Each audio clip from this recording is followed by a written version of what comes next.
Nima ish otsangiz ham mana shu yerga kim otsa ham yurib ketsin. Allohu akbar. 150 kvadratli joyimiz arendaga berilyapti. Arzon narxlarda, faqat egasiga telefon qilasiz. Yo'lda bo'yida zo'r lokatsiyadan Kalinli ko'chadan tushaverishda Sardor akani masjidini oldida. Mana uni Kalinli ko'chani sentri, ya'ni bozorchigi deb qadi. Bu yerlar o'zi biznesda yurib turgan joylar.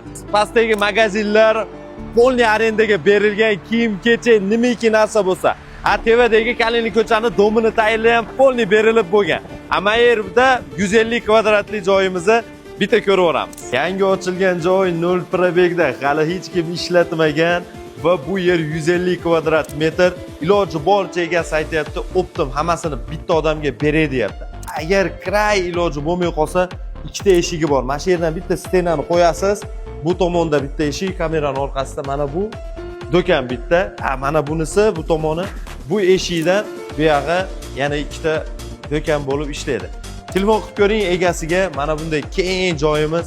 Bu yerda aynalari ham bor ekan va kerak bo'lsa kiyimga bo'ladigan bo'lsa bittasi qolsa ham bo'laveradi. To'y texnika qilsa ham bo'ladi. Endi nima biznesga oid bo'lsa, lekin narxini aytdi menga. Rost videoda aytmay qo'ring, realniy klientga o'zim aytib beraychigan deb aytdi. Sizni kutadi ekrandagi nomerlar egasiniki va bu yerda olib biznesingiz inshaalloh amin. Nima ish otsangiz ham mana shu yerga kim otsa ham yurib ketsin. Allohu akbar.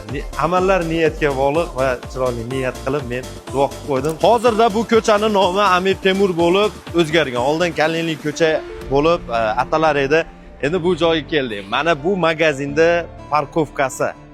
Kelar hozir ko'ryapsizlar, kafe, magazin hamma parkovka qilyapti. Xotirjam mana magaziningizga kelgan odam shu yerga qo'yib kirib, do'koningizda ishini bitirib ketadi.